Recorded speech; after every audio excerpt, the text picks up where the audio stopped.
Hello guys, King Boy presenting the dresser। वक्त होता है सन 1926 का, जहां हमें ऑस्ट्रेलिया के भीड़ में एक छोटे से टाउन को दिखाया जाता है। इस टाउन में बहुत कम लोग रहते हैं और इन्हीं लोगों में होती है 10 साल की मिटल, जो यहाँ अपनी मॉम मॉली के साथ रहती है। और इस पूरे टाउन में ना तो मिटल को और ना ही उसकी मॉम को कोई पसंद करता है।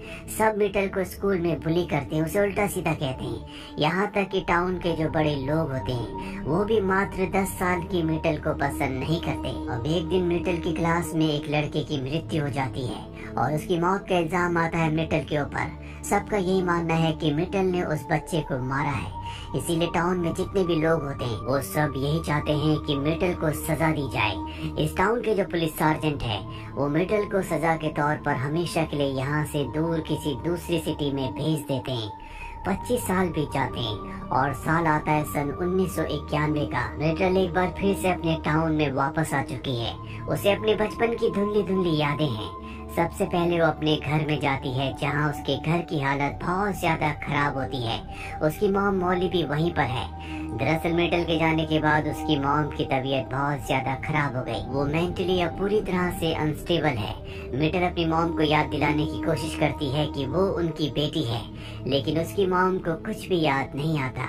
इससे मिटल को बहुत दुख होता है और अब उसे इस सच्चाई को एक्सेप्ट करना होगा। दरअसल उसका घर टाउन से थोड़ा सा अलग थलग होता है और अब मिटल अपने घर की सफाई करती है, अपनी मॉम को अच्छे से साफ करती है और घर के बाहर अपनी मशीन भी लगाती है, क्योंकि वो ड्रेस मेकर है, वो ड्रेसेस बनाती है। वो अपनी मॉम से कहती है कि टाउन के लोगों ने हमारे साथ अच्छा सलूक नहीं किया, पर उसकी मॉम इस बात का कोई भी जवाब नहीं देती।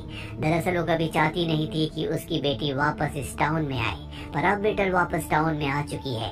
टाउन की हालत पहले से बहुत ज्यादा खराब है। साथ ही टाउन के लोगों को पता चल चुका है कि मिटल वापस आ चुकी है, जिससे कोई भी खुश नहीं होता। अब इसी टाउन का दूसरे टाउन वालों के साथ फुटबॉल मैच चल रहा होता है और वहाँ पर मिटल भी जाती है, जिसने बहुत ही खूबसूरत ड्रेस पहनी होती है। और उसकी ड्रेस से यहाँ पर इस टाउन के जितने भी फुटबॉल प्लेयर्स होते हैं वो सब के सब डिस्ट्रैक्ट हो रहे होते हैं, जिस वजह से उनकी परफॉर्मेंस डाउन हो जाती है। और तभी इस टाउन की टीम का जो कैप्टन होता है वो मिटल के पास आता है और कहता है कि तुम यहाँ से चली जाओ, ये मैच हमारे लिए बहुत ज्यादा इम्पोर्टेंट है और तुम्हारे यहाँ पर खड़े होने से सभी प्लेयर्स डिस्ट्रैक्ट हो रहे हैं। मिटल उसकी बात मान जाती है और वो वहाँ से एक दूसरे कॉर्नर पर जाती है, जहाँ पर एक लड़की खड़ी होती है जो बहुत ज्यादा सुंदर नहीं होती। इस लड़की का नाम गर्ट्रूड है। मिटल बचपन में इसी के साथ इसी की क्लास में पढ़ती थी और यहाँ से कहानी फ्लैशबैक में जाती है और ये वो दिन होता है जब उस बच्चे की मृत्यु हुई थी, जिसकी मृत्यु का इल्जाम मिटल के ऊपर लगा था। दरअसल मिटल उस दिन उस बच्चे से बचकर भाग रही थी, क्योंकि वो उसे मारना चाहता था। मिटल छुप जाती है, लेकिन तभी वहाँ पर गर्ट्रूड ने मिटल को देख लिया और वो उस बच्चे को बता देती है कि मिटल कहाँ पर छुपी हुई है। इसीलिए बच्चा मिटल को पकड़ लेता है। गर्ट्रूड वहाँ से चली जाती है, यानी कि जब उस बच्चे की मृत्यु हुई थी तो गर्ट्रूड वहाँ पर नहीं थी। और अब प्रेजेंट में दिखाया जाता है, जहाँ पर मिटल गर्ट्रूड को कहती है कि एक अच्छी ड्रेस सब कुछ बदल सकती है। दरअसल वो भी सुंदर दिखना चाहती है, साथ ही वो एक लड़के को पसंद भी करती है, लेकिन वो लड़का उस पर ज्यादा ध्यान नहीं देता। और अब मिटल अपनी ड्रेस चेंज करके आती है।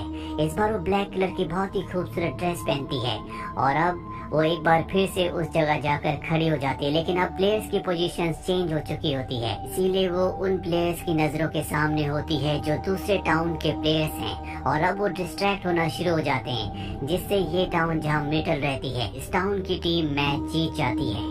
इसके बाद मिटल अपने घर वापस आ जाती है, जहाँ पर उसकी मॉम को बहुत कुछ याद आ चुका है और वो मिटल से कहती है कि बचपन में जिस बच्चे की मृत्यु हुई थी उस बच्चे की मृत्यु गर्दन पर चोट लगने की वजह से हुई थी और इसकी जिम्मेदार तुम थी। मिटल इन सब बातों पर विश्वास नहीं करती और तभी वहाँ पर गर्ट्रूड आती है। वो मिटल से कहती है, मैं चाहती हूँ कि तुम मेरे लिए एक बहुत ही खूबसूरत ड्रेस बनाओ। मिटल कहती है, ठीक है, मैं तुम्हारे लिए एक अच्छी ड्रेस बनाऊंगी, लेकिन तुम्हें ये एक्सेप्ट करना होगा कि बचपन में जब मैं उस लड़के से छुप रही थी जिसकी मृत्यु हुई, तो उस दिन उस वक्त तुमने उसे बताया था कि मैं कहाँ पर छुपी हुई हूँ। गर्ट्रूड एक्सेप्ट करती है, क्योंकि उसी ने उस लड़के को बताया था और अब मिटल उसके लिए ड्रेस बनाने के लिए तैयार हो जाती है। दरअसल गर्ट्रूड को आने वाले फुटबॉलर्स के डांस के लिए इस ड्रेस की जरूरत होती है। मिटल इसके बाद उस जगह भी जाती है जहाँ पर बचपन में उस बच्चे की मृत्यु हुई थी, लेकिन उसे कुछ भी याद नहीं आता कि उसकी मृत्यु कैसे हुई थी। अगले दिन हमें दिखाया जाता है सार्जेंट को। ये वही सार्जेंट है जिसने बचपन में मिटल को हमेशा के लिए इस टाउन से दूर भेज दिया था, और ये मिटल के पास आता है। दरअसल सार्जेंट के पास एक बहुत ही खूबसूरत कपड़ा होता है और उसे मिटल की तरह ड्रेस डिजाइन करने का, कपड़े बनाने का शौक है। मिटल ये बात पहले से जानती थी। सार्जेंट मिटल को बताता है कि मैं तुम्हें टाउन से दूर नहीं भेजना चाहता था, लेकिन जिस बच्चे की मृत्यु हुई थी उसके पिता टाउन के काउंसलर हैं। उन्होंने मुझे तुम्हें यहाँ से भेजने के लिए प्रेशराइज किया, इसीलिए मुझे तुम्हें यहाँ से भेजना पड़ा। मैं कभी नहीं चाहता था कि मैं तुम्हें यहाँ से दूर भेजूं। और अब इन दोनों के बीच में जो भी गिला शिकवा होता है वो पूरी तरह से खत्म हो जाता है। वहीं फुटबॉलर्स के डांस की रात को दिखाया जाता है कि गर्ट्रूड वो ड्रेस पहन कर जाती है जो उसके लिए मिटल ने बनाई है, और वो लड़का जिसे वो पसंद करती है वो उसे देखता ही रह जाता है। दरअसल इस ड्रेस में वो बहुत सुंदर लग रही होती है। वहीं मिटल को दिखाया जाता है जो फुटबॉल कैप्टन टेडी के साथ अपनी मॉम को लेकर फिल्म देखने के लिए जाती है, और बातों ही बातों में टेडी को बताती है कि जल्दी वो अपनी मॉम को लेकर इस टाउन से हमेशा के लिए चली जाएगी। टेडी कहता है तुम कहीं भी चली जाओ, मैं तुम्हें ढूंढूंगा। और यहाँ पर उसे पता चल जाता है कि टेडी उसे पसंद करता है। अगली सुबह दिखाया जाता है कि मिटल के पास टाउन की बहुत सारी फीमेल्स आती हैं, जिन्होंने रात को गर्ट्रूड को उस खूबसूरत ड्रेस में देखा था, और अब वो सब भी मिटल से अपनी ड्रेसेस बनवाना चाहती हैं। जल्दी मिटल पूरे टाउन में फेमस हो जाती है, हर कोई उसी से ड्रेस बनवाता है। और यहाँ पर काउंसलर जिसके बच्चे की बचपन में मृत्यु हुई थी वो इस बात से जेलस हो जाता है, इसीलिए टाउन में वो एक प्रोफेशनल ड्रेस मेकर को बुलाता है जिसका नाम ऊना होता है। ऊना मिटल से मिलकर उसकी ड्रेसेस देखती है, लेकिन ऊना को उसकी ड्रेसेस को ज्यादा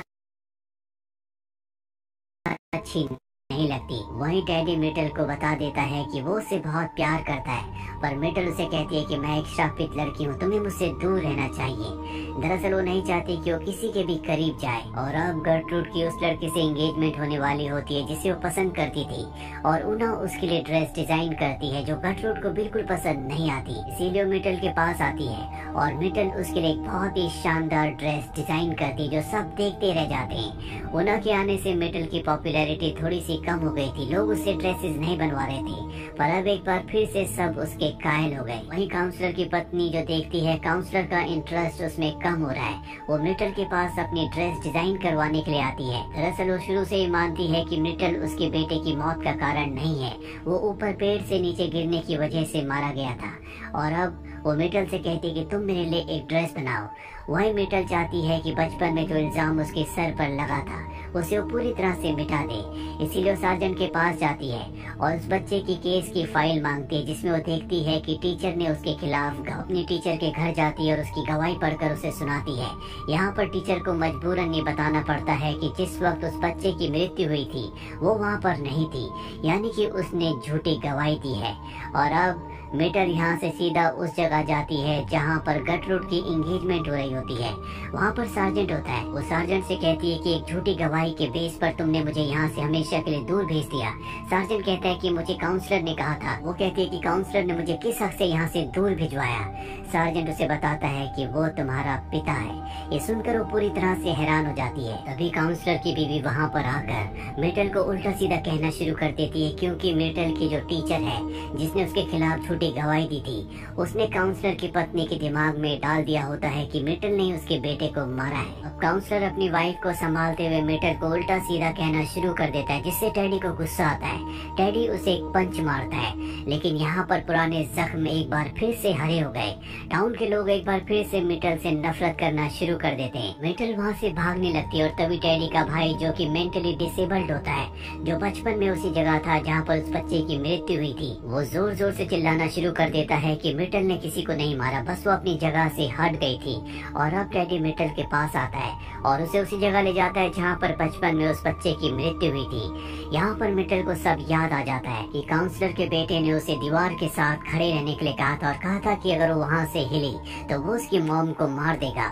और इसके बाद काउंसलर का बेटा बुल की तरह उसे हिट करने के लिए आगे बढ़ा, पर इससे पहले कि वो उसे हिट करता वो वहाँ से हट गई थी, जिस वजह से उसकी मृत्यु हो गई। टेडी का भाई जो बचपन से थोड़ा सा मेंटली डिस्टर्ब था, उसने दूर से दूरबीन से सब कुछ देख लिया था, पर उसने किसी को नहीं बताया क्योंकि वो जानता था कि उसकी बात पर कोई विश्वास नहीं करेगा, सब उसे पागल समझते हैं। पर अब यहाँ पर मिटल को सब याद आ चुका है। टेडी और मिटल जो एक दूसरे से प्यार करते हैं, एक दूसरे के बहुत करीब आ जाते हैं। टेडी कहता है मैं तुमसे शादी करना चाहता हूँ। मिटल कहती कि नहीं, तुम ऐसा नहीं कर सकते, मैं श्रापित हूँ। टेडी कहता है मैं इन सब बातों को नहीं मानता। ये दोनों के दोनों साइलो के ऊपर होते हैं। टेडी ये साबित करने के लिए कि वो श्रापित नहीं है। साइलो जिसके अंदर ग्रेन्स रखा जाता है उसके अंदर जंप करता, हालांकि वो उसे मना भी करती है, लेकिन टेडी उसकी बात नहीं सुनता। वो पूरी तरह से ग्रेन से भरा होता है, इसीलिए उसमें फंसकर उसकी मृत्यु हो जाती है।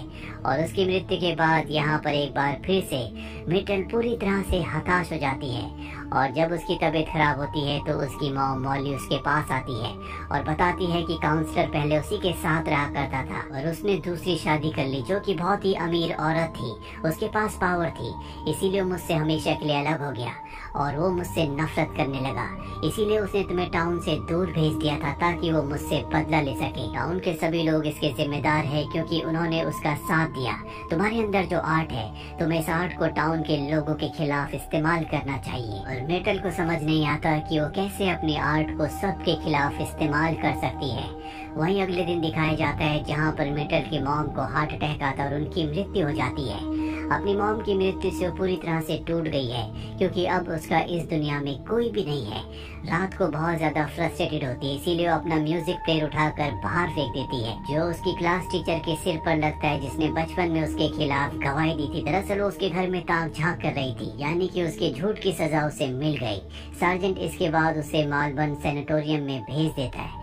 वहीं हमें टाउन में एक केमिस्ट को दिखाया जाता है जो हमेशा अपनी पत्नी पर जुल्म करता था। उसकी मृत्यु उस वक्त हो जाती है जब उसकी पत्नी उन ब्राउनीज को खा रही थी जो मिटल की मॉम ने उसे दी थी। दरअसल उसमें भांग थी ताकि वो ब्राउनीज खाने के बाद उसका दर्द कम हो सके। और अब टाउन के सभी लोगों को पता चल जाता है कि ब्राउनी की वजह से उस केमिस्ट की मृत्यु हुई है। अगर उसकी पत्नी उन ब्राउनीज को ना खा रही होती तो वो बच सकता था। और इसका पूरा का पूरा इल्जाम मिटल और उसकी मॉम पर आता है। और यहाँ पर सार्जेंट जो कि मिटल का एक अच्छा दोस्त है, वो सारा का सारा इल्जाम अपने ऊपर ले लेता है कि उसने वो नशे वाली ब्राउनी उसे दी थी, जिसके बाद उसे अरेस्ट कर लिया जाता है। और अब मिटल यहाँ काउंसलर की पत्नी के पास जाती है और उसे पूरा सच बता देती है कि किस तरह से उसका पति एक कैरेक्टरलेस इंसान है, किस तरह से वो उसे धोखा देता है। इसीलिए काउंसलर जब घर आता है तो उसकी पत्नी उसके पैर को जख्मी कर देती है और वहाँ उसे मरता हुआ छोड़कर निकल जाती है। और इस टाउन की जितनी भी फीमेल्स होती है वो एक ड्रामा ड्रेस कंपटीशन के लिए गई होती है, लेकिन वहाँ उन्हें पता चलता है कि दूसरी जो टीम है उनकी ड्रेस और किसी ने नहीं बल्कि मिटल ने बनाई है। और ऐसा करने के लिए मिटल की मॉम ने उसे कहा था, जिस वजह से इस टाउन के लोग उस कंपटीशन को हार जाते हैं। वहीं मिटल को अपने घर पर दिखाया जाता है जो अपनी जिंदगी की नई शुरुआत करना चाहती है। उसे यकीन हो चुका है कि वो कोई श्रापित लड़की नहीं है, इसीलिए वो अपने घर के बाहर एक रेड कारपेट बिछाती है और उसमें ऑयल डालकर सबसे पहले अपने घर को जलाती है और उस रेड कारपेट से होते हुए इस टाउन से निकल जाती है। मिटल के घर की आग धीरे धीरे पूरे टाउन में फैल जाती है, जिससे पूरा का पूरा टाउन जल जाता है। और जब टाउन के लोग उस कंपटीशन को हार कर वापस अपने टाउन में आते हैं तो देखते हैं कि उनका टाउन जल रहा है। ट्रेन में हमें मिटल को दिखाया जाता है जो हमेशा के लिए अब पेरिस जा रही है और वो इस जलते हुए टाउन के धुएं को देख रही होती है। और इस तरह से मिटल जो हमेशा से बेगुनाह थी वो अपना बदला पूरे टाउन से ले लेती है। यहीं पर ही फिल्म में कहानी खत्म हो जाती है। उम्मीद करते हैं कि ये कहानी आपको पसंद आई होगी।